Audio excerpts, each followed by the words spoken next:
الحمد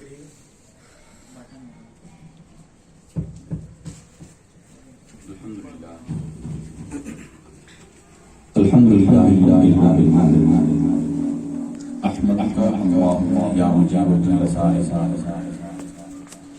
والصلاة والسلام على سيدنا محمد من هو أفضل البشر وعلى آله وأصحابه ذوي الشرف والفضائل وعلى من تبعهم بإحسان إلى يوم القيامة والزلازل. أما بعد فقد قال الله سبحانه وتعالى في القرآن المجيد والفرقان الحميد: أعوذ بالله من الشيطان الرجيم بسم الله الرحمن الرحيم. يا أيها النبي إنا أرسلناك شاهدا ومبشرا ونذيرا لتؤمنوا بالله ورسوله وتعزروه وتوقروه وتسبحوه بكرة وأصيلا.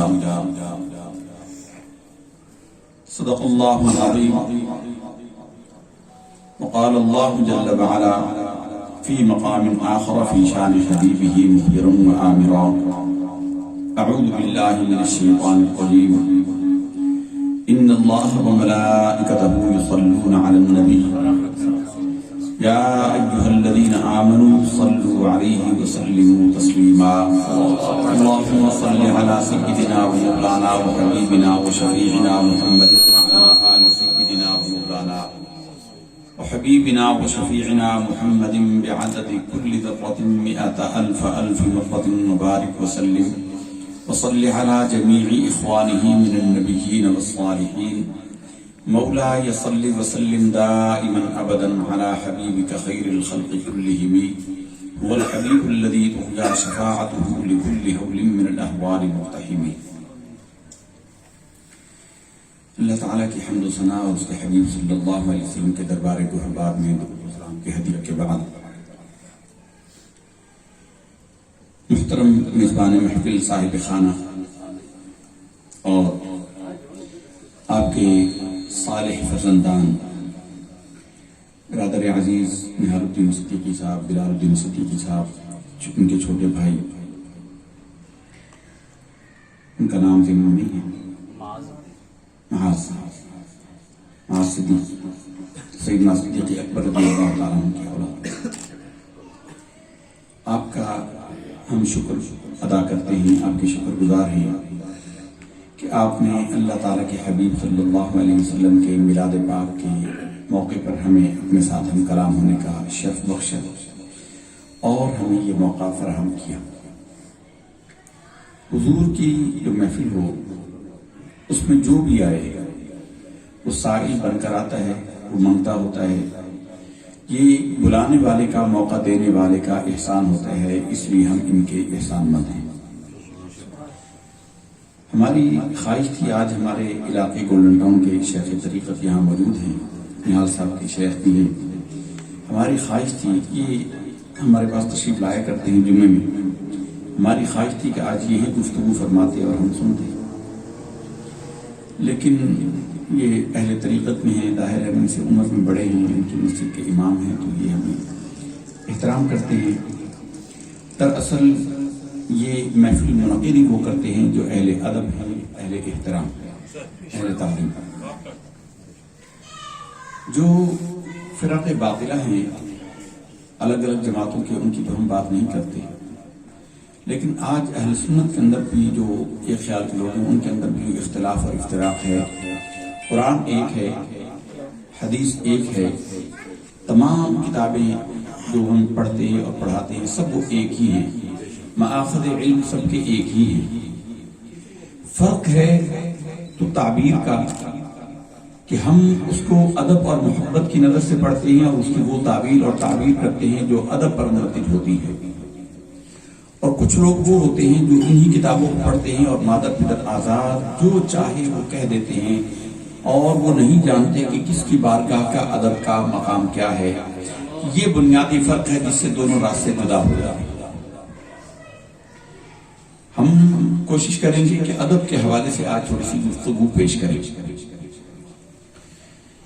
ہم اکثر آج کل جہاں محافل میں جانا ہوتا ہے یا کسی جگہ پروگرام ہوتا ہے تو ہم یہ سوال کرتے ہیں سامعین سے، اور ہمیں آج تک کوئی یہ سوال کا جواب دے نہیں سکا کہ جب کوئی شخص مسلمان ہوتا ہے اور کلمہ پڑھتا ہے، کلمہ پڑھ لینے کے بعد اس پر سب سے پہلا فرض کیا عائد ہوتا ہے؟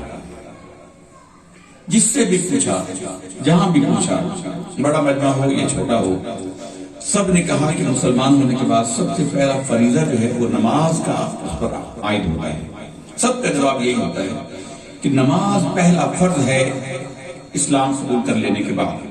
ایک مسلمان پر کلمہ پڑھنے کے بعد، ایکو بند کر دیں، ایکو نہ کریں، سیدھی آواز چلے بس۔ کلمہ پڑھ لینے کے بعد سب سے پہلا فرض ہر بندہ یہ کہتا ہے کہ نماز ہے۔ یہ ہماری اپنی فہم ہے اور ہمارے دلوں کے اندر چونکہ ادب کو ڈالا نہیں گیا، ادب سے غافل کیا گیا ہے، اس لیے ہم نے از خود یہ بنا لیا کہ نماز سب سے پہلا فریضہ ہے۔ نماز پہلا فریضہ نہیں ہے۔ سب سے پہلا فرض جو کسی مسلمان پر عائد ہوتا ہے کلمہ پڑھنے کے بعد، ایمان کے بعد، وہ نبی کریم رؤوف الرحیم صلی اللہ علیہ وسلم کی بارگاہ کا ادب و احترام ہے۔ ایمان لاتے ہی جو پہلا فریضہ عائد ہو جاتا ہے وہ ہے رسول اللہ صلی اللہ علیہ وسلم کی بارگاہ کا ادب و احترام۔ قرآن مجید فرقان حمید کی اس موضوع پر جو آیت ہم نے پڑھی ہے، ایک جگہ رہنے دیں یار، اس کو کسی ایک جگہ پہ چھوڑ دیں اور اس کو ایکو نہ کھولیں، پھر ڈسٹربنس ہوتی ہے۔ ٹھیک ہے، قرآن مجید فرقان حمید کی جو آیت مقدسہ ہم نے تلاوت کی سورہ فتح سے ہے، ارشاد ہوا اِنَّا أَرْسَلْنَاكَ شَاهِدًا وَمُبَشِّرًا وَنَذِيرًا، اے محبوب صلی اللہ علیہ وسلم، ہم نے آپ کو شاہد بنا کر بھیجا، خوشخبری سنا کر بھیجا اور ڈر سنانے والا بنا کر بھیجا۔ یہ نبی کریم صلی اللہ علیہ وسلم کی اسماء صفاتی ہیں۔ شاہد کا ترجمہ ہم اہل محبت جو ہیں وہ کرتے ہیں حاضر و ناظر۔ شاہد کا مطلب ہم اہل محبت جو کرتے ہیں وہ کرتے ہیں حضور کو حاضر و ناظر۔ لوگ کہتے ہیں کہ حاضر و ناظر تو اللہ کی صفت ہے، ہم کہتے ہیں کہ اللہ کی یہ صفت نہیں ہے۔ جب اللہ کے لیے یہ صفت بولیں گے تو تعویل کرنا پڑے گی۔ اللہ کے لیے جب ہم کہیں کہ وہ حاضر و ناظر ہے تو اس کے لیے کوئی تعویل کرنا پڑے گی، اور یہ کہا جائے گا کہ اللہ حاضر و ناظر ہے اپنی شان کے مطابق، کیونکہ باعتبار لغت حاضر کا مطلب ہوتا ہے کسی جگہ کسی جسم کے ساتھ موجود ہونا۔ حاضر کا مطلب ہے جسم کے ساتھ کسی جگہ موجود ہونا۔ اللہ کے لیے تجسیم کفر ہے، اللہ کے لیے اگر جسم مانا جائے تو وہ کفر ہے۔ اسی طرح ناظر عربی لغت ماشاءاللہ سارے صاحبان علم ہیں۔ ہمارے بھائی بلال کے والد صاحب کراچی یونیورسٹی سے کے پروفیسر ہیں، یہ مصطفیٰ بھائی بھی کراچی یونیورسٹی کے، ہمیں آج ہی پتہ چلا، حالانکہ ہمارے مسائل کے ہمیں آج پتہ چلا کہ کراچی یونیورسٹی کے پروفیسر رہے ہیں۔ عربی لغت کو اٹھا کر دیکھ لیجیے۔ ناظر کہتے ہیں کسی آلے کے ساتھ کسی چیز کو دیکھنا۔ یہ آنکھ ایک آلہ ہے جس سے ہم دیکھتے ہیں، تو اللہ آنکھ سے پاک ہے، اللہ اعضاء سے پاک ہے، اللہ جسم سے پاک ہے۔ اللہ کے لیے اگر کہا جائے کہ وہ حاضر و ناظر ہے تو اس کی تو تعویل کی جائے گی اور یہ وضاحت کی جائے گی کہ اللہ اپنی شان کے مطابق حاضر و ناظر ہے۔ اصلاً حاضر و ناظر رسول اللہ صلی اللہ علیہ وسلم ہیں کہ حضور حاضر ہیں اپنے جسد مبارک کے ساتھ مدینہ طیبہ میں قبر اطہر کے اندر موجود ہیں اور اپنی چشم مبارک سے کائنات کا نظارہ کر رہے ہیں۔ اور شاہد قرآن مجید میں اللہ نے اپنے لیے بھی کہا، شہید بھی اپنے لیے کہا، اپنے رسول کے لیے بھی کہا، وَكَفَى بِاللَّهِ شَهِيدًا، اللہ ان کے لیے شہید کافی ہے۔ فَكَيْفَ إِذَا جِئْنَا مِن كُلِّ أُمَّةٍ بِشَهِيدٍ وَجِئْنَا بِكَ عَلَى هَؤُلَاءِ شَهِيدًا، اے محبوب صلی اللہ علیہ وسلم کیا حال ہوگا جب ہم ہر امت پر گواہ لائیں گے اور آپ ان سب پر گواہ لائیں گے۔ تو ہم اس لیے اس کا ترجمہ حاضر و ناظر کرتے ہیں کہ حضور اپنی جگہ پر جسم کے ساتھ موجود ہیں، حضور کا جسد مبارک ہے، جسم مبارک ہے، اور آپ صلی اللہ علیہ وسلم اپنے چشم سر سے دنیا کو مشاہدہ فرما رہے ہیں۔ اسی کو ہم حاضر و ناظر سے تعبیر کرتے ہیں۔ حاضر و ناظر کی تعبیر یہ نہیں ہے کہ وہ یہاں تشریف فرما ہیں، عالم روحانیت میں جب آنا چاہیں کرم فرمائیں، ان کو کوئی روک نہیں سکتا، لیکن وہ آپ کی اپنی مرضی پر ہے۔ روحانی اعتبار سے کل عالم آپ کے تصرف میں ہے، لیکن حاضر و ناظر کا مطلب یہ ہے کہ حضور اپنی قبر اطہر میں موجود ہیں اور کائنات کا نظارہ کر رہے ہیں۔ یہ حاضر و ناظر کا صحیح مفہوم ہے، کیونکہ شاہد کا لفظی معنی ویسے بھی آپ جانتے ہیں کہ گواہ ہوتا ہے۔ اب گواہ وہ ہوتا ہے جو کسی چیز کو دیکھے اور وقوع کو دیکھے بھی اور سنے بھی۔ راستے میں کوئی واردات ہو جائے خدا نخواستہ کہیں پر، عدالت میں پیشی ہو تو کوئی کہے جی میں نے سنا تھا کہیں سے کہ فلاں جگہ پر واردات ہوئی ہے، تو عدالت اس کی گواہی کو رد کر دے گی، عدالت اس کی گواہی کو رد کر دے گی۔ کہا جائے گا کہ وہ گواہ لائے جس نے دیکھا ہو، چشمدید گواہ جسے کہتے ہیں۔ تو شاہد کا مطلب ہوتا ہے چشمدید گواہ۔ حضور نبی کریم صلی اللہ علیہ وسلم کو اللہ نے شاہد بنا کر بھیجا، خوشخبری سنانے والا بنا کر بھیجا، ڈر سنانے والا بنا کر بھیجا، اور آگے بتایا کہ پہلا فرض کیا ہے، لِتُؤْمِنُوا بِاللَّهِ وَرَسُولِهِ، تاکہ تم ایمان لاؤ اللہ پر اور اس کے رسول پر۔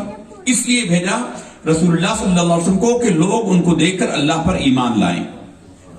امام ربانی مجدد الفسانی کیا فرماتے ہیں، من ادا خدا می پرستیم کہ وہ خدائے محمد است۔ ہم اللہ کا وہ تصور مانتے ہیں جو ہمارے نبی صلی اللہ علیہ وسلم نے ہمیں دیا ہے۔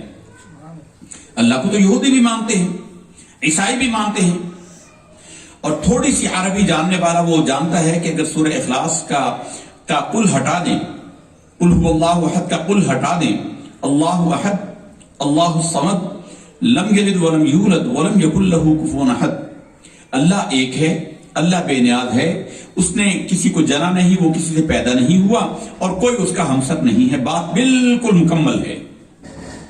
لیکن اللہ نے فرمایا کہ محبوب تو فرما ان کو، قل آپ فرمائیے اس کو، قل تم فرماؤ ان کو۔ تو اس لیے اعلیٰ حضرت امام اہل سنت نے کہا ہے کہ قل کہہ کے اپنی بات بھی منہ سے تیرے سنی، قل کہہ کے اپنی بات بھی منہ سے تیرے سنی، کتنی ہے تیری گفتگو اللہ کو پسند۔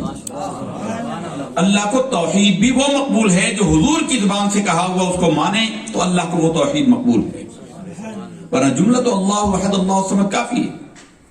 تو اللہ کو بھی مانو حضور کے فرمانے پر۔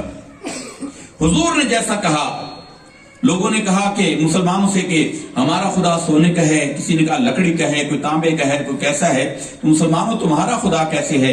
حضور سے کہا کہ یا رسول اللہ لوگ ہمیں یہ کہتے ہیں، تو اللہ نے فرمایا کہ آپ ان کو فرماؤ، تم فرماؤ ان کو، قل آپ فرما دو ان کو، وہ اللہ ایک ہے۔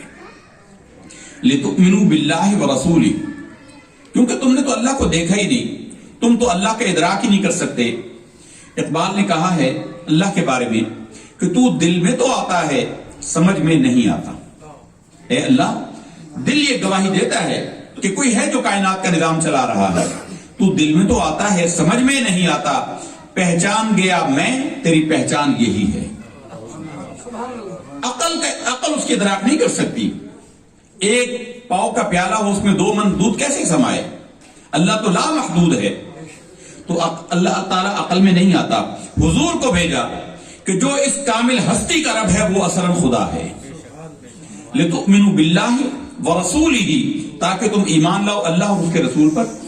اور اگلا جملہ کیا فرمایا، یہ جو ہم بتا رہے ہیں، وَتُعَزِّرُوهُ وَتُوَقِّرُوهُ وَتُسَبِّحُوهُ بُكْرَةً وَأَصِيلًا، تاکہ تم ان کی تعظیم کرو، وَتُعَزِّرُوهُ تعظیم کرو، وَتُوَقِّرُوهُ ان کی توقیر کرو، وَتُسَبِّحُوهُ بُكْرَةً وَأَصِيلًا پھر صبح و شام اللہ کی عبادت کرو۔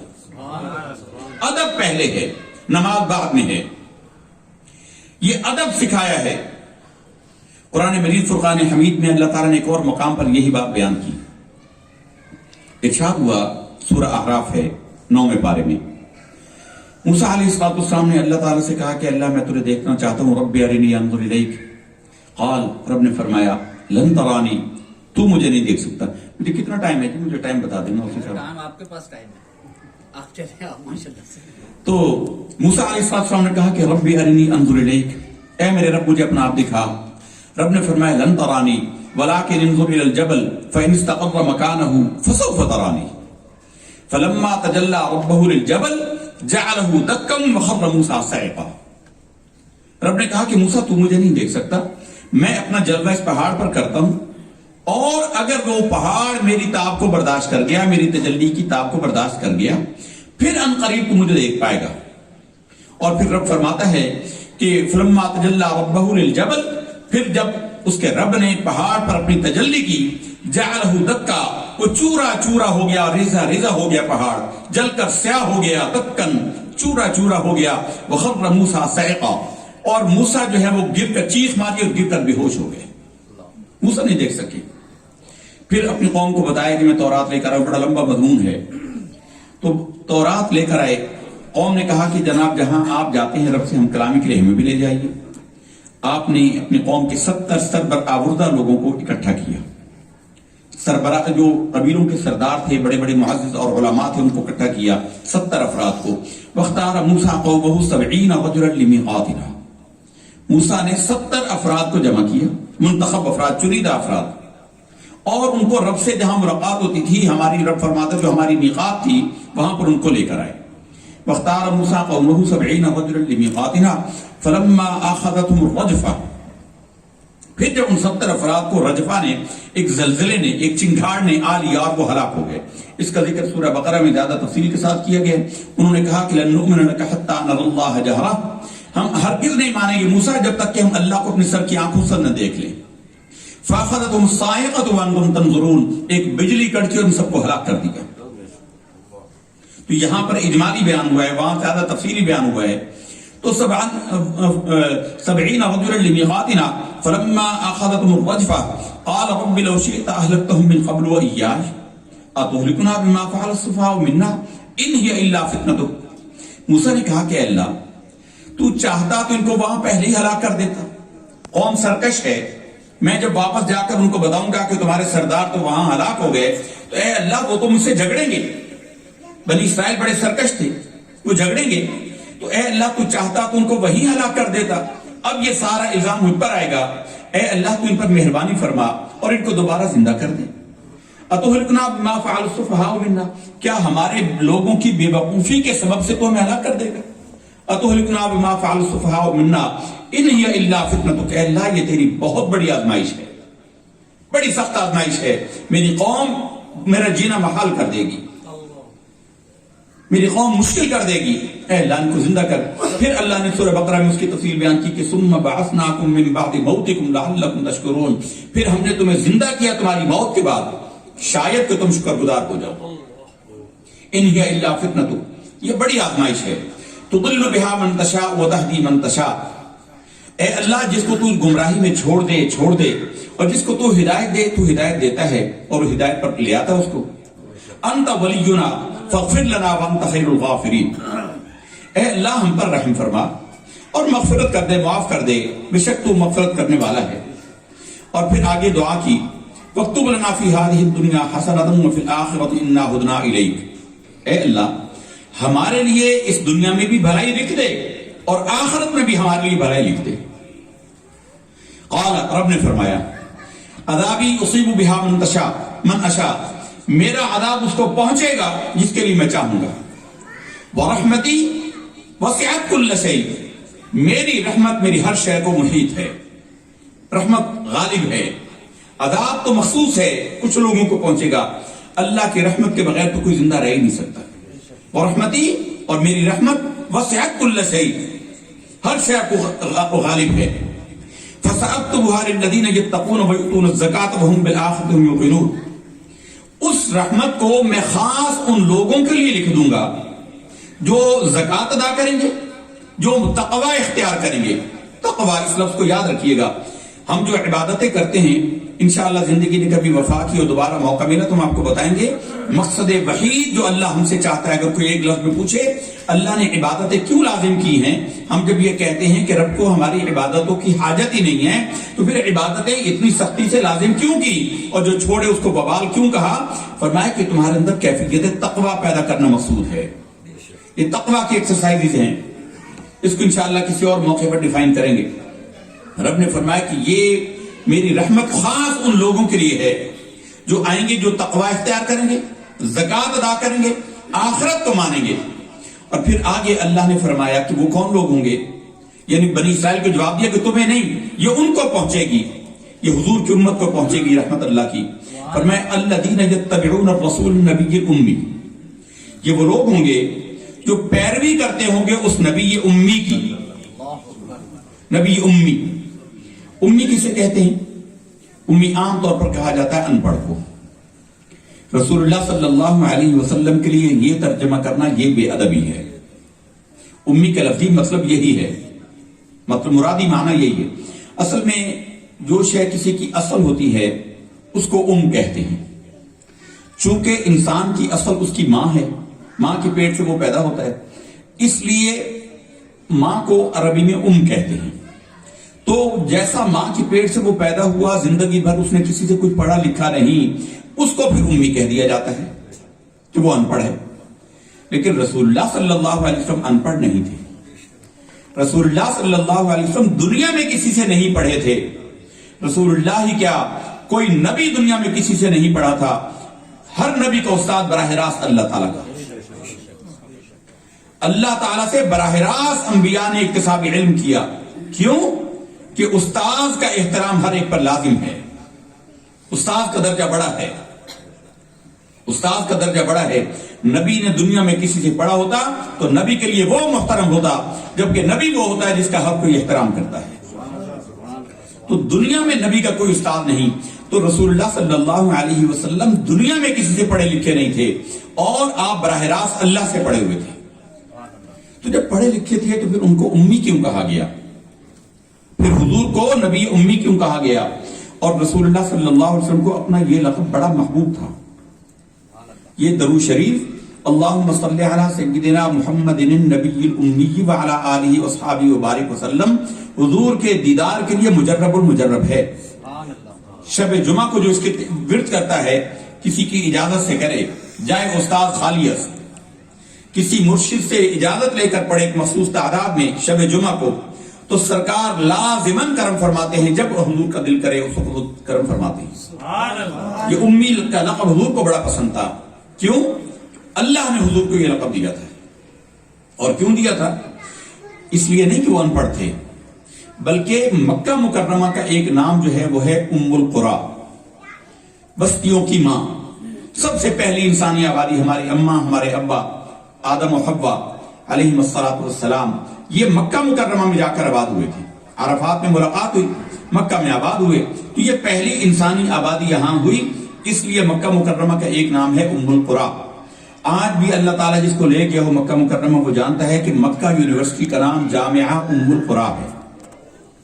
تو کا لفظ جو ہے حضور کا امی ہونا، یہ ام القری کی نسبت سے ہے کہ مکہ والے نبی. امی کا مطلب ان پڑھ نہیں ہے. ذرا یاد تو کریں، صلح حدیبیہ کا موقع، صلح حدیبیہ کا موقع ہے. حضور نبی کریم صلی اللہ علیہ وسلم معاہدہ کر رہے ہیں سہیل بن عمر کے ساتھ. سہیل بن عمر کے ساتھ معاہدہ کیا گیا اور کہا کہ لکھو. علی حضرت مولا علی شیر خدا رضی اللہ تعالیٰ کاتب ہیں، لکھنے والے معاہدہ. حضور نے فرمایا لکھو بسم اللہ الرحمن الرحیم. تو سہیل بن عمر نے اعتراض کر دیا. انہوں نے کہا کہ اے محمد صلی اللہ علیہ وسلم، رسول کو نہیں مانتے تھے کہ اے محمد، ہم تو رحمان یمامہ کے سوا کسی رحمان کو نہیں جانتے. یہ مسلمہ کذاب کا نام تھا رحمان. تو ہم تو یمامہ کے رحمان کے سوا کسی رحمان کو نہیں مانتے. آپ وہی لکھیں جو پہلے لکھا جاتا ہے. اور عربوں کا شعار تھا، اور اسلام کے بعد بھی آیت بسم اللہ کے نزول سے پہلے خط کے اوپر یہ لکھا جاتا تھا، کسی کام کے شروع میں یہ لکھا جاتا تھا بسمک اللہم، اللہ تعالیٰ کے نام سے. بسمک اللہم، اے اللہ تیرے نام سے. انہوں نے کہا یہ لکھیے بسم اللہ الرحمن الرحیم کو ہم نہیں مانتے. حضور نے کہا کہ علی کاٹ دو. علی نے کاٹ دیا. پھر لکھا، حضور نے فرمایا کہ لکھو یہ معاہدہ ہے محمد الرسول اللہ اور سہیل بن عمر ثقفی کے درمیان. جب حضور نے یہ فرمایا تو سہیل بن عمر نے اعتراض کر دیا. اس نے کہا کہ اے محمد، اگر ہم آپ کو رسول مان لیں تو ہمارا آپ کا تو جھگڑا ہی کوئی نہیں. جھگڑا ہی تو اسی بات کا ہے کہ آپ کہتے ہیں کہ آپ اللہ کے رسول ہیں اور ہم نہیں مانتے. تو اس لیے محمد الرسول اللہ جو ہے یہ مٹائیں، یہ کو کاٹیں اور یہاں لکھیں محمد بن عبداللہ. محمد بن عبداللہ کا لکھیں کہ یہ معاہدہ محمد بن عبداللہ اور سہیل بن عمر کے درمیان ہے. اب سرکار معاہدہ کرنا چاہتے تھے، صلح کرنا چاہتے تھے. سرکار دو عالم صلی اللہ علیہ وسلم نے فرمایا کہ اے علی، ہاں اس کو ٹھیک ہے، کاٹ دو، محمد الرسول اللہ کو کاٹ دو اور یہاں لکھ دو محمد بن عبداللہ. اب مولا علی شیر خدا رضی اللہ تعالیٰ عنہ نے کہا کہ یا رسول اللہ، وہ نہیں مانتا نہ مانے، میں تو مانتا ہوں. میری جرت کہ میں رسول اللہ کا لقب کاٹوں، میری یہ مجال نہیں کہ میں آپ کے کہنے پر بھی آپ کا نام رسول اللہ کاٹوں. یہ اہل تصوف کے ہاں دو ٹرمز ہوتی ہیں، ٹرمینالوجیز ہیں اہل تصوف کے، اہل طریقت کے ہاں.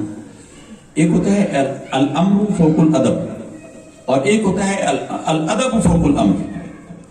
ایک ہوتا ہے کہ ادب جو ہے وہ حکم پر فوقیت رکھتا ہے. کسی حکم دینے والے نے ایسا حکم دیا اپنی ذات کے بارے میں جس سے اس کی کسی بے ادبی کا شائبہ ہوتا ہو، تو یہ ہوتا ہے الامر فوق الادب. یہ حکم ہے، ادب کو چھوڑو اور اس کا حکم مانو. اور ایک کبھی ایسا ہوتا ہے کہ الادب فوق الامر. ادب اتنا غالب ہوتا ہے کہ بندہ نافرمانی کر دیتا، بندہ کہتا ہے کہ مجھ سے یہ نہیں ہوگا، حضور مجھے آپ قتل کر دیں، مجھے مار دیں، لیکن مجھ سے یہ کام نہیں ہوگا. مولا علی نے یہاں پر اس کا اظہار کیا، الادب فوق الامر کا اس کا اظہار کیا. انہوں نے کہا یا رسول اللہ مجھ سے یہ نہیں ہوتا کہ میں محمد رسول اللہ کو کاٹوں. تو اگر سرکار ان پڑھ ہوتے نا تو سرکار کو پتہ نہ چلتا. حضور نے کہا اچھا علی قلم مجھے دے. قلم لیا اور محمد رسول اللہ جہاں لکھا ہوا تھا حضور پڑھنا جانتے تھے تو پتا تھا کہ یہ لکھا ہوا. حضور نے اس کو کاٹا، اس پر تنسیخ کیا اس کو، اور نبی کریم صلی اللہ علیہ وسلم نے خود لکھا محمد بن عبداللہ، محمد بن عبداللہ. تو یہ بات، یہ واقعہ ثابت کرنے کو کافی ہے کہ رسول اللہ صلی اللہ علیہ وسلم لکھنا بھی جانتے تھے اور پڑھنا بھی جانتے تھے. سبحان اللہ، ماشاءاللہ. تو امی کا مطلب حضور کا ان پڑھ ہونا نہیں ہے. اور پھر یہی مولا علی نے فتح مکہ کے بعد جب مکہ فتح ہوا تو الامر فوق الادب پر بھی عمل کر کے دکھایا مولا علی نے ہی. مولا علی تصوف کے تمام سلاسل کے جامع ہیں اور ان سے تمام سلاسل کے جو پیغامات ہیں وہ انہی سے ملتے ہیں، تمام سلاسل کے رموز انہی سے ملتے ہیں. فتح مکہ ہوا، جو نیچے بت تھے حضور ان کی طرف اشارہ کرتے، جاء الحق وزهق الباطل ان الباطل كان زهوقا، بت اوندے منہ نیچے گر جاتا. اب جو اوپر رکھے ہوئے تھے سرکار نے کہا کہ علی میرے کندھوں پر سوار ہو جاؤ اور یہ گراؤ. تو علی نے کہا یا رسول اللہ علی کے قدم آپ کے کندھوں پر آئیں. سرکار نے فرمایا کہ علی تجھے میں حکم دے رہا ہوں. اب ہوا الامر فوق الادب، اب امر جو ہے، حکم جو ہے وہ ادب پر فائق ہو گیا، کیونکہ وہ دشمن تھے سامنے. مولا علی نے وہاں الادب فوق الامر پر عمل کیا اور یہاں دشمن سامنے نہیں ہیں، یہاں الامر فوق الادب پر عمل کیا. تو سرکار دو عالم صلی اللہ علیہ وسلم کے لیے نبی امی کا لقب اللہ نے فرمایا الذین یتبعون الرسول النبی الامی الذی یجدونه مکتوبا عندهم فی التوراۃ والانجیل. وہ نبی امی وہ ہیں جس کا لکھا ہوا ذکر یہ تورات و انجیل میں پاتے ہیں. آج کی بائبل کے اندر بھی، بائبل تینوں کتابوں کا مجموعہ ہے ماشاءاللہ، یہاں سارے صاحبان علم ہیں. بائبل مجموعہ ہے تورات، زبور اور انجیل کا، تینوں کتابوں کے مجموعے کو بائبل کہتے ہیں. اور ہر 10 سال کے بعد ڈاکٹر حمید اللہ لکھتے ہیں. ڈاکٹر حمید اللہ بہت بڑے اسکالر تھے عالم اسلام کے، اللہ کی نشانیوں میں سے ایک نشانی، حیدرآباد دکن جامعہ عثمانیہ کے فاضل تھے. پاکستان کے اسلامی دستور میں جو اسلامی شقیں داخل ہیں قائد اعظم نے ان کو خط لکھ کر بلوایا تھا اور انہوں نے اس میں ڈالی تھی. اور پیرس جیسے شہر میں رہے، فرانس جیسے شہر میں، ملک میں، پیرس جیسے شہر میں، اس ابھی 10-15 سال پہلے انتقال ہوا ہے.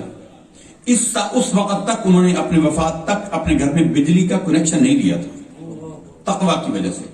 کہتے تھے کہ اس کی وجہ سے گھر میں ٹیلی ویژن اور دیگر ضروریات زندگی آئیں گی جس سے میں تعلیمی کام نہیں کر سکوں گا، تعلیم کے کام سے رہ جاؤں گا. اور ان کی تبلیغی مسائل سے شافعی المسلک تھے، مسلکن شافعی تھے، بہت بڑے امام تھے. اور ان کی ایک کتاب ہے ان کے خطبات بہلپور کے نام سے، وہ پڑھنے سے لائق ہے. تو وہ لکھتے ہیں کہ آج بھی ہر 10 سال کے بعد یہ عیسائیوں کی ایک کونسل بیٹھتی ہے، ان کے پادریوں کی. یہ جو موجودہ اناجیل ہیں ان کے انتخاب بھی انہوں نے بڑا عجیب واقعہ لکھا ہے. بہرحال تو 10 سال کے بعد ان کی کونسل بیٹھتی ہے اور حالات کے اعتبار سے اس میں تبدیلی کرتے ہیں، حالات کے اعتبار سے امینڈمنٹس کرتے ہیں، اس میں سے کچھ کاٹ چھانٹ کرتے ہیں، نئی عبارت ڈال دیتے ہیں، پرانی کاٹ دیتے ہیں یا کسی کو. لیکن یہ سرکار دو عالم صلی اللہ علیہ وسلم کا معجزہ ہے اور قرآن کا اعجاز ہے کہ حضور کا نام نامی احمد آج بھی وہاں سے کاٹا نہیں جا سکا. فارقلیت، عبرانی زبان میں فارقلیت کا مطلب ہے احمد. حضور کا نام نامی وہاں فارقلیت کر کے لکھا ہوا ہے. اور قرآن مجید کا اعجاز یوں ہے کہ عیسیٰ ابن مریم کی زبان سے اللہ نے کہلوایا کہ انہوں نے قرآن میں بیان کیا وَإِذْ قَالَ عِيسَىٰ ابْنُ مَرْيَمَ يَا بَنِي إِسْرَائِيلَ إِنِّي رَسُولُ اللَّهِ إِلَيْكُمْ مُصَدِّقًا لِمَا بَيْنَ يَدَيَّ مِنَ التَّوْرَاةِ وَمُبَشِّرًا بِرَسُولٍ يَأْتِي مِن بَعْدِي اسْمُهُ أَحْمَدُ. میں تمہیں اصل رسول کی خوشخبری دیتا ہوں جن کا نام نامی احمد ہوگا. حضور کا نام، حضور کے 2 ذاتی نام ہیں. اللہ کی توحید کے حسب حال اللہ کا ایک نام ذاتی ہے اللہ. سرکار اللہ کی مخلوق ہیں. حضور کے 2 ذاتی نام ہیں. ایک نام محمد ہے مفعل کے وزن پر، جس کا مطلب ہے ہر زمانے میں، ہر وقت، ہر آن بہت ہی زیادہ تعریف کی جائے. یہ حضور کا نام زمین پر ہے. آسمانوں پر نام احمد ہے. عیسیٰ آسمان پر زندہ ہیں. عیسیٰ نے وہ نام لیا جو حضور کا آسمانوں میں معروف ہے. حضور آسمانوں میں احمد افعال کے وزن پر ہے. اللہ کی سب سے بڑھ کر حمد کرنے والے، سب سے بڑھ کر اللہ کی حمد کرنے والے. بڑی طویل حدیث ہے. سرکار فرماتے ہیں کہ اللہ مجھے لواء الحمد دے گا، اور خاص اس دن کے لیے مجھے کلمات حمد تعلیم فرمائے گا جو مجھے بھی ابھی تک نہیں دیے گئے. اس دن دے گا اللہ. ان الفاظ کے ساتھ میں اللہ کی حمد کروں گا سجدے میں جا کر، تو رب کی جناب سے ارشاد ہوگا ارفع راسک یا محمد صلی اللہ علیہ وسلم سل تعطی واشفع تشفع. اے محمد اپنے سر اقدس کو اٹھائیے، آج سوال کریں آپ کو دیا جائے گا، سفارش کریں آپ کی سفارش مانی جائے گی. تو اس حمد کی وجہ سے حضور کا نام آسمانوں پر احمد ہے. ویسے اللہ کی حمد کسی نے نہیں کی. تو آج بھی انجیل کے اندر حضور کا نام نامی فارقلید، عبرانی زبان میں فارقلید کا مطلب ہے احمد. فارقلید کا مطلب احمد ہے. جیسے قرآن مجید میں اللہ تعالیٰ نے بنی اسرائیل کی فرمایا کہ ہم نے ان کو کہا تھا، انہوں نے کلمے کو تبدیل کر دیا. وقولوا حطۃ نغفر لكم خطاياكم. ہم نے ان کو کہا حطہ حطہ حطہ کہو. حطہ کا مطلب ہے عربی میں استغفر اللہ واتوب الیہ. عبرانی کا لفظ ہے حطۃ. تو احمد جو ہے اس کو عبرانی میں فارقلید کہتے ہیں. حضور کا نام نامی فارقلید.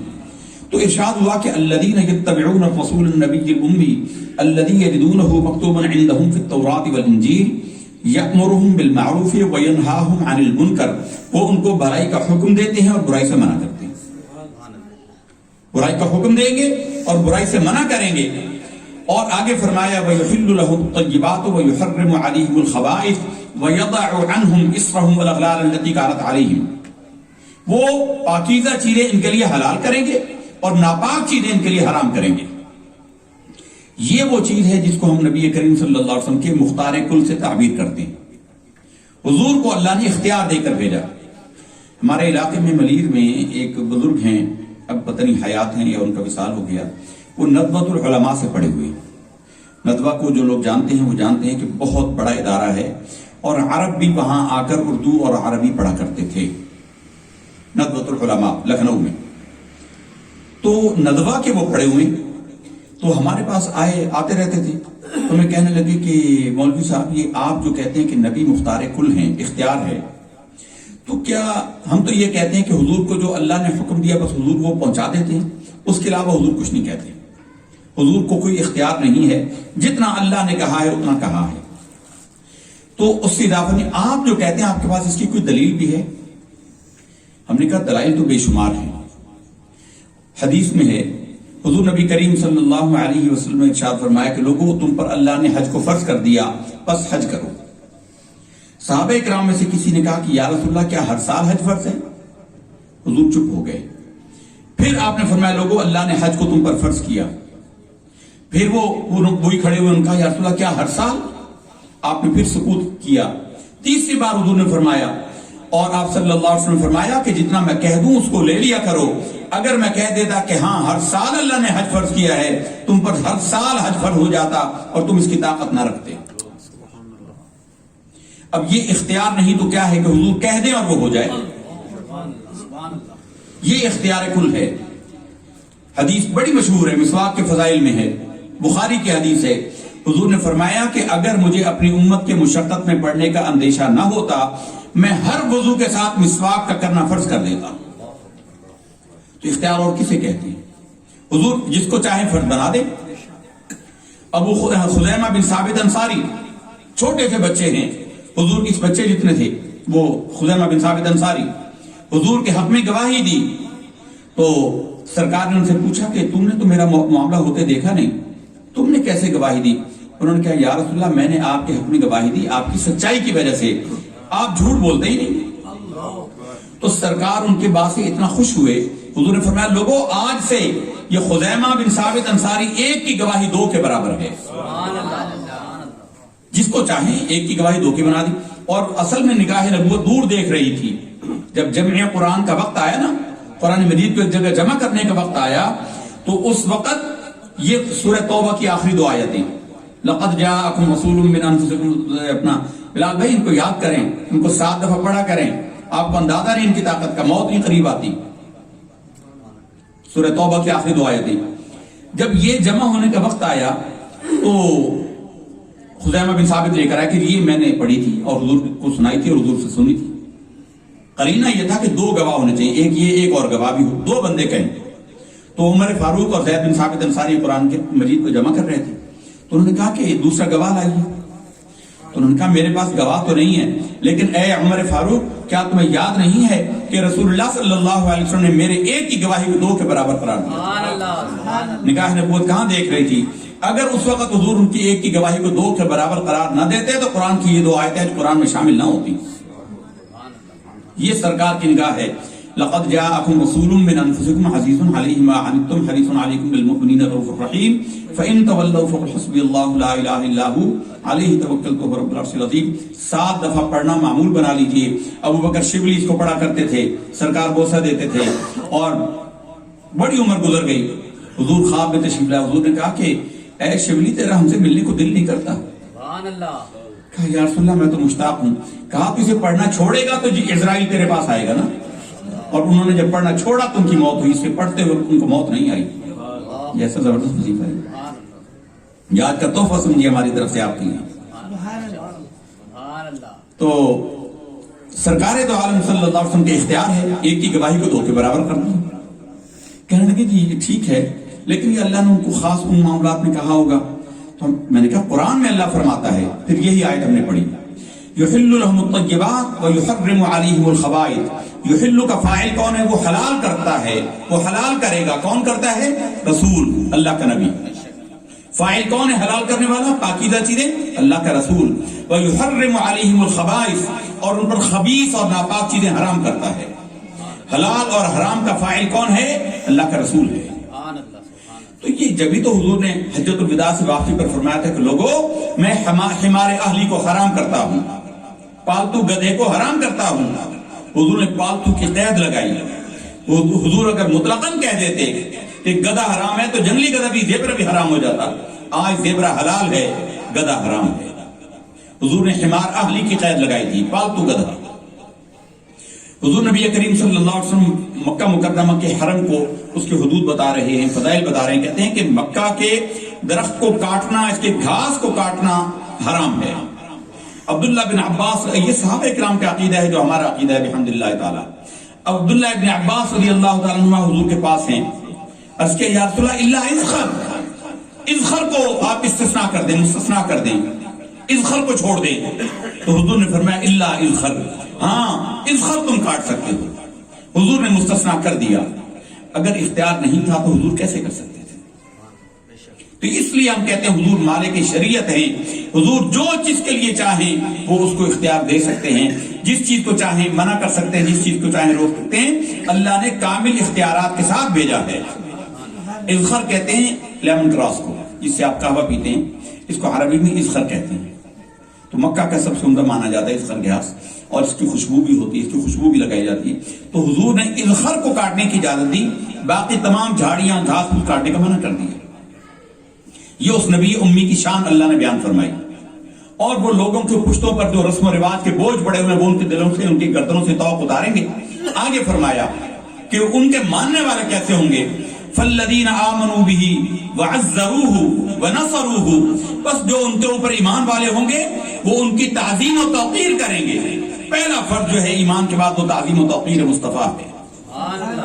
فالذین آمنوا بہ وعزروہ، وہ جو ان پر ایمان لائیں گے وہ ان کی تعظیم و توقیر کریں گے. ونصروہ، اور ان کے حامی و مددگار بنیں گے، ان کے دین کے معاملے میں مددگار بنیں گے. حضور کا دین قیامت تک ہے. آج بھی جو دین کے کاموں میں معاون ہے وہ اس آیت کا مصداق ہے. فالذین آمنوا بہ وعزروہ ونصروہ واتبعوا النور الذی انزل معہ، اور وہ اس نور کی پیروی کریں گے جو ان کے ساتھ نازل کیا گیا، یعنی قرآن مجید. پہلے تعظیم و توقیر ہے. قرآن بھی حضور کی محبت کی نگاہ سے نہ پڑھیں تو وہ قرآن بھی قرآن اللہ کی بارگاہ میں مقبول نہیں ہے۔ امام عمر بیضاوی کا قول تو سنیں، وہ کیا کہتے ہیں؟ القرآن کلام اللہ ویشتمل علی نعت محمد صلی اللہ علیہ وسلم۔ سبحان اللہ۔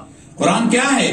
اللہ کا کلام ہے اور نبی صلی اللہ علیہ وسلم کی نعت پر مشتمل ہے۔ سبحان اللہ۔ الحمد سے لے کر والناس تک قرآن مجید حضور کی نعت ہے۔ سبحان اللہ۔ اب وقت کم ہے اس لیے اس کی تفصیل ہم نہیں بتاتے، مختصراً یہ ہے جو آج کی ہماری گفتگو ہے کہ ایمان کے بعد سب سے پہلا فریضہ جو انسان پر عائد ہوتا ہے وہ تعظیم مصطفیٰ ہے، ادب و تعظیم و توقیر مصطفیٰ ہے۔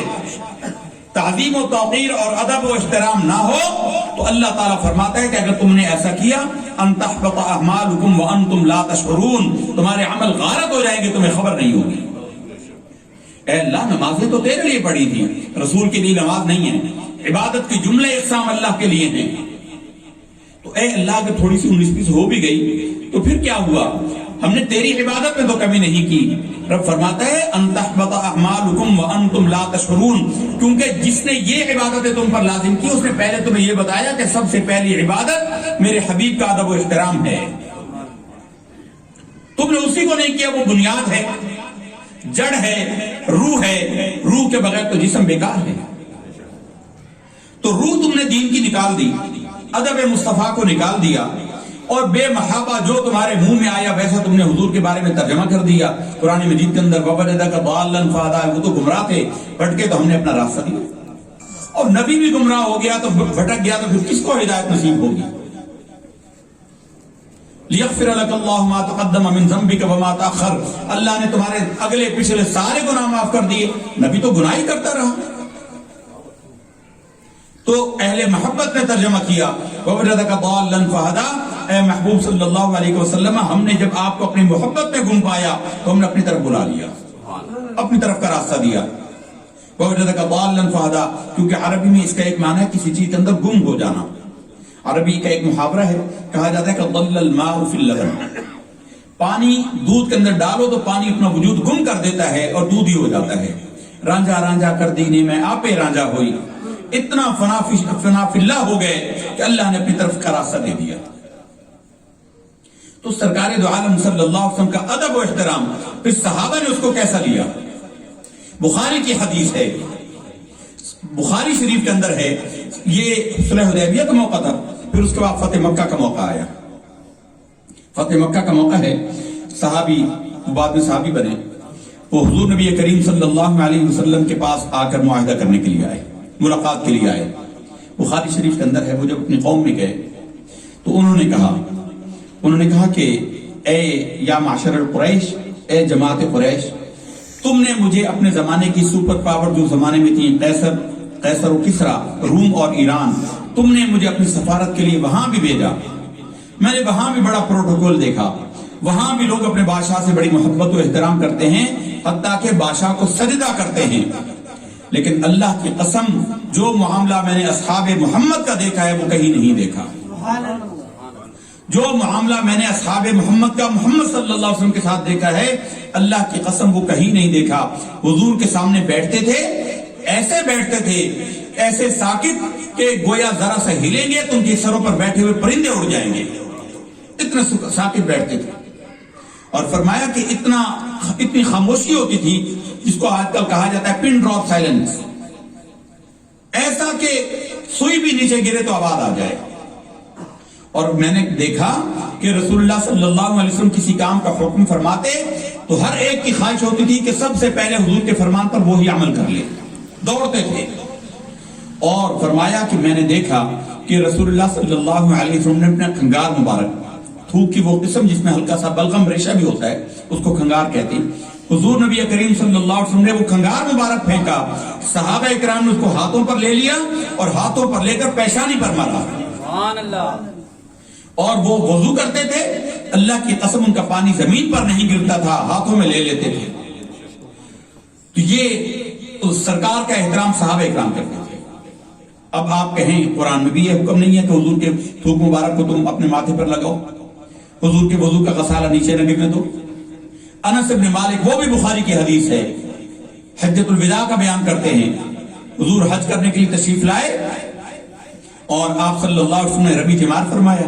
عرفات کے بعد 10ویں ذی الحجہ کو جب آپ مکہ مکرمہ آئے، پہلے شیطان کو کنکریاں ماری، پھر آپ نے جا کر جانور قربان کیا مینا میں، پھر آپ نے اپنی حجامت کروائی. آپ صلی اللہ علیہ وسلم نے اپنے سر کے اوپر حلق کروایا، اس طرح پھروایا، پہلے دائیں طرف سے پھر بائیں طرف سے. صحابہ انس بن مالک کہتے ہیں، بخاری کے اندر ہے، انس بن مالک فرماتے ہیں کہ صحابہ کرام حضور کے گرد ایسے طواف کر رہے تھے جیسے حاجی بیت اللہ کے گرد طواف کرتے ہیں. وہ طواف محبت تھا، طواف ادب نہیں تھا. طواف محبت تھا، طواف عبادت نہیں تھا. طواف ادب و محبت تھا. حضور کے گرد گھوم رہے تھے کہ کسی طرح ہمیں بال نصیب ہو جائیں. تو فرمایا کہ جس کو بال مل جاتے حضور کے، وہ ایسا سمجھتا کہ اس کو دنیا جہان کی سب سے بڑی نعمت مل گئی. سبحان اللہ. کچھ صحابہ رش بہت تھا، ازدحام ہو گیا، تو کچھ صحابہ جو پیچھے رہ گئے، حضور نبی کریم صلی اللہ علیہ وسلم نے بال مبارک انس بن مالک کو دیا اور کہا کہ اے انس، یہ جو پیچھے رہ گئے یہ بال ان میں تقسیم کر دو. سبحان اللہ. یہ صحابہ کرام کا حضور کے ساتھ ادب و احترام کا معاملہ تھا. صحابہ کرام کا ادب و احترام. آپ کے بابا سیدنا صدیق اکبر رضی اللہ تعالیٰ عنہ حضور کے وصال کے بعد جب ان کا وقت آیا تو کہا کہ مجھے سرکار کے پہلو میں دفن تو کرنا، لیکن خیال رکھیے گا حضور کے قدموں کے سامنے میرا چہرہ رکھنا. کوئی یہ نہ کہے کہ حضور کے برابر اپنے آپ کو سمجھتا ہے.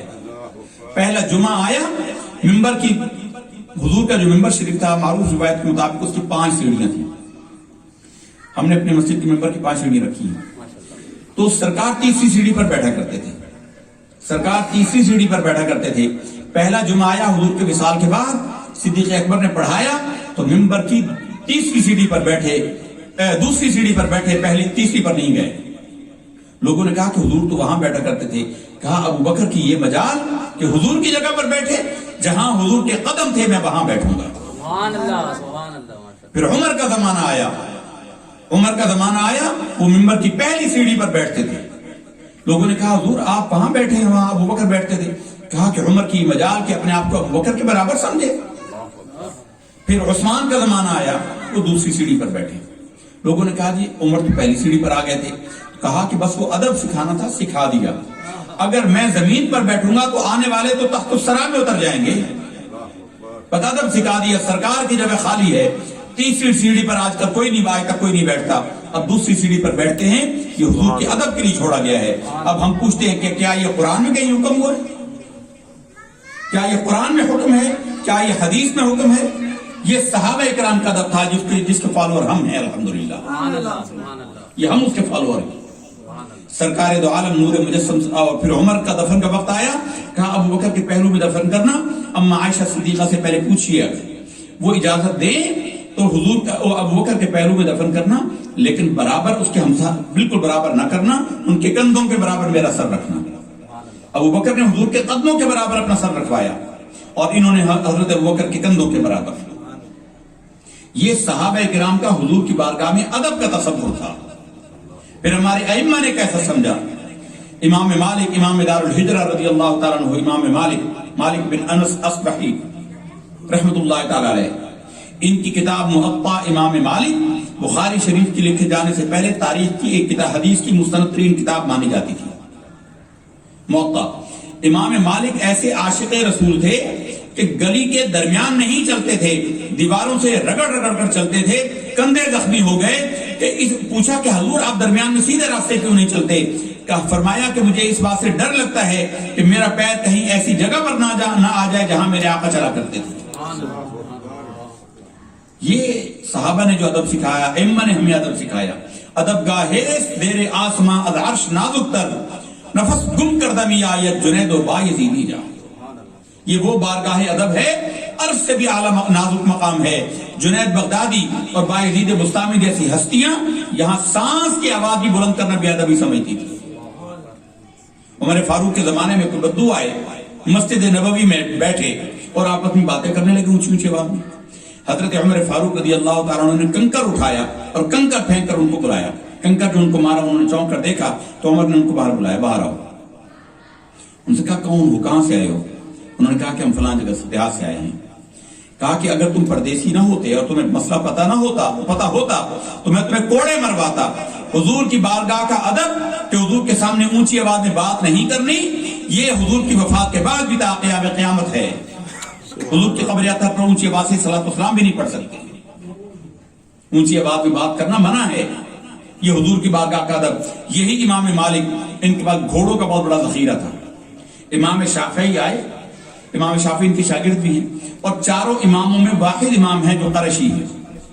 چاروں ائمہ میں واحد امام ہے جو قرشی الاصل ہے.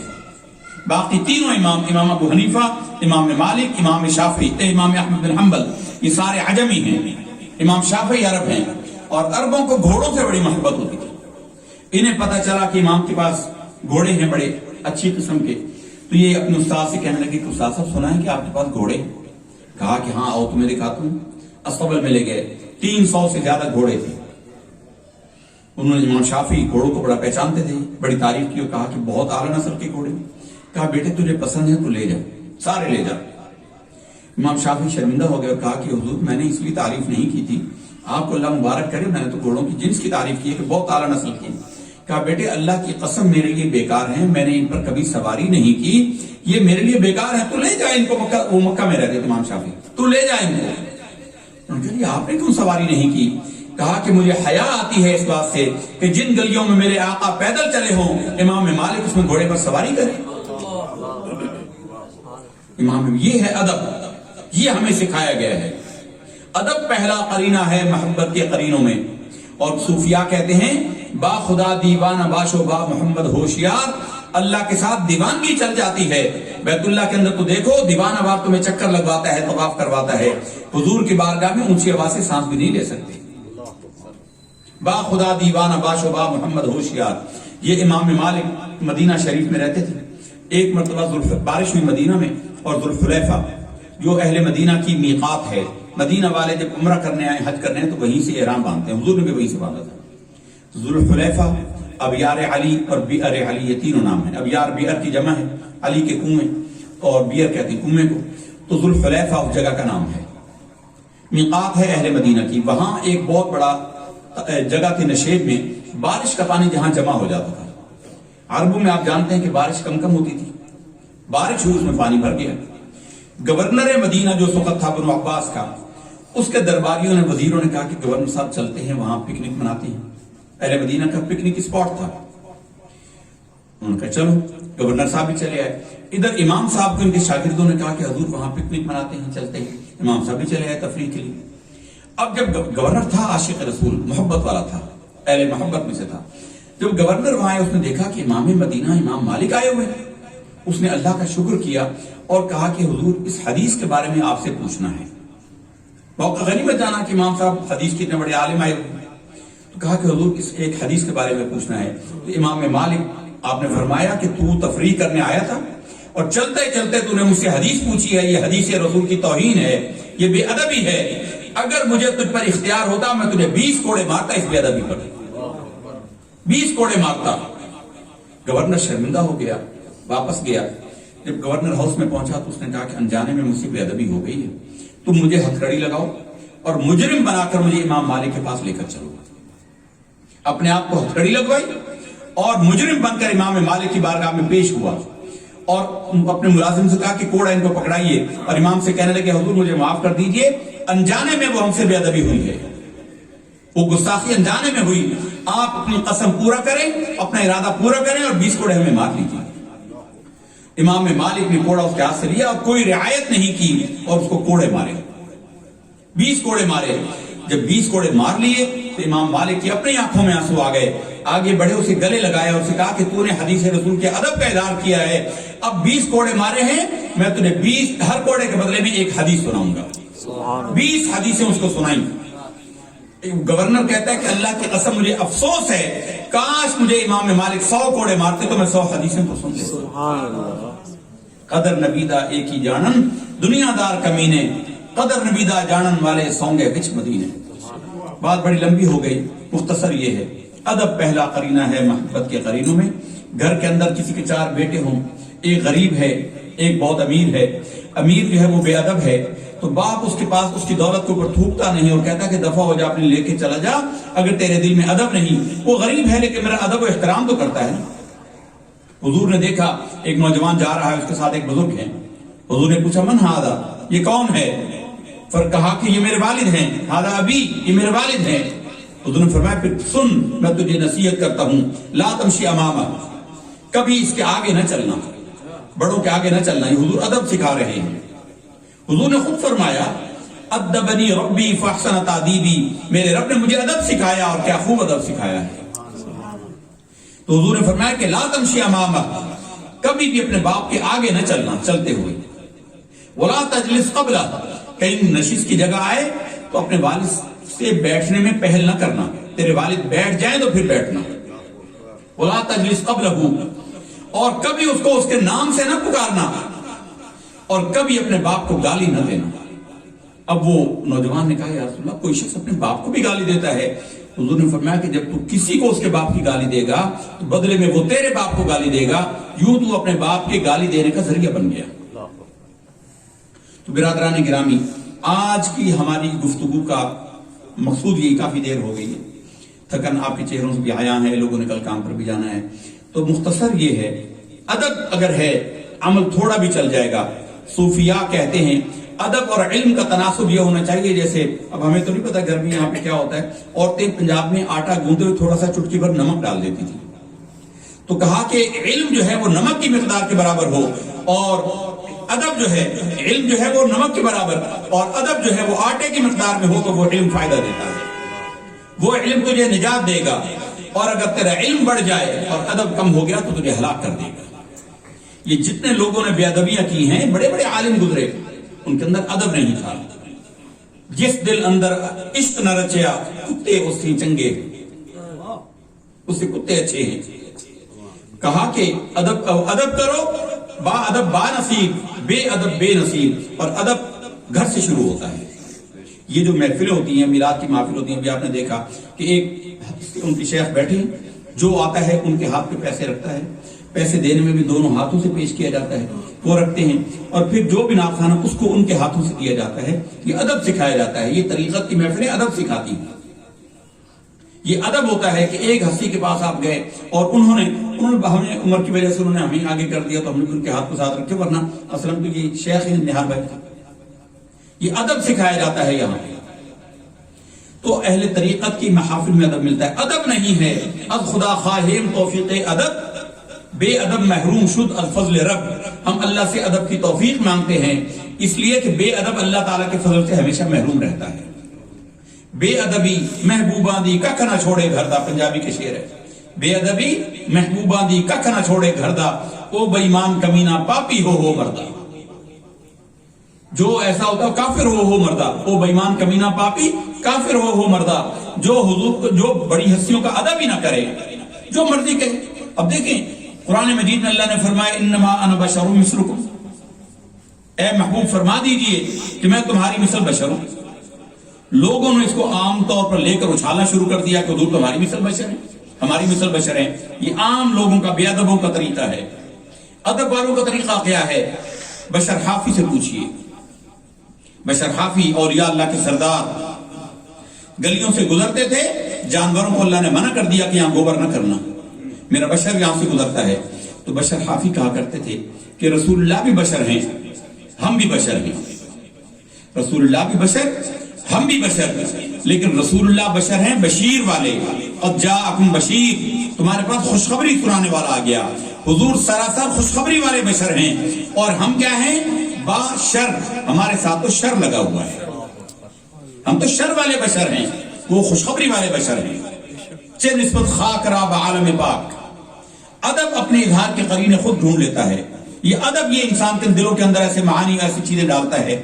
ادب جس دل کے اندر رکھ جاتا ہے، پھر اس سے ایسے ہی قرینے ظاہر ہوتے ہیں۔ بے ادبی کے بابا لوگوں نے نور بشر کو مقابل بنا دیا کہ وہ نور ہے یا بشر ہے۔ نور کی ضد اندھیرا ہے، ظلمات ہے۔ عربی میں ایک کلیہ ہے، ایک قاعدہ ہے، الاشیاء تعرف باضدادها، چیزیں اپنی ضد سے پہچانی جاتی ہیں، اپنے مخالف چیز سے پہچانی جاتی ہیں۔ جیسے کہا گیا کہ ہم چھت پر بیٹھے، یہ چھت زمین سے 20 فٹ اونچی ہے، زمین کا تصور ہوگا تو 20 فٹ اونچائی کا تصور آئے گا، اور یہاں سے کھڑے ہو کر کہا جائے گا کہ 20 فٹ نیچے ہے زمین، کس چیز سے نیچے ہے؟ ہماری چھت سے نیچے ہے۔ دو چیزوں کا بیان کرنے سے چیز کی اصل حقیقت سامنے آتی ہے۔ تقابل جب تک نہ ہو تو کسی چیز کی عربی میں چیز سمجھ نہیں آتی. تو نور کی ضد جو ہے وہ قرآن مجید میں اللہ نے ظلمات کو کہا ہے، بشر کو نہیں کہا. لفظ بشر کا مطلب ہی یہ ہوتا ہے کہ جو جلد والی مخلوق ہو. بشر کا لفظی معنی ہے جس کی جلد ہو. بشر نور کی ضد نہیں ہے، نور بھی ہو اور بشر بھی ہو پاسبل ہے. نور اور بشر کو ضد کیوں بنا دیا؟ اللہ فرماتا ہے اللہ ولی الذین آمنوا یخرجهم من الظلمات الی النور. اللہ ایمان والوں کا ولی ہے، اندھیروں سے روشنی کی طرف نکالتا ہے. والذین کفروا اولیاءهم الطاغوت یخرجونهم من النور الی الظلمات. نور اور ظلمات ضد ہیں. حضور کو نور نہیں مانتے تو پھر ظلمات مانو معاذ اللہ. اگر نور نہیں مانتے تو نور کی ضد تو پھر ظلمات ہے، اندھیرے ہیں. بشر تو نور کی ضد نہیں ہے. تم نے بنا دیا کہ بشر ہے تو نور نہیں ہو سکتے، نور ہے تو بشر نہیں ہو سکتے. حضور بشر بھی ہیں، حضور نور بھی ہیں.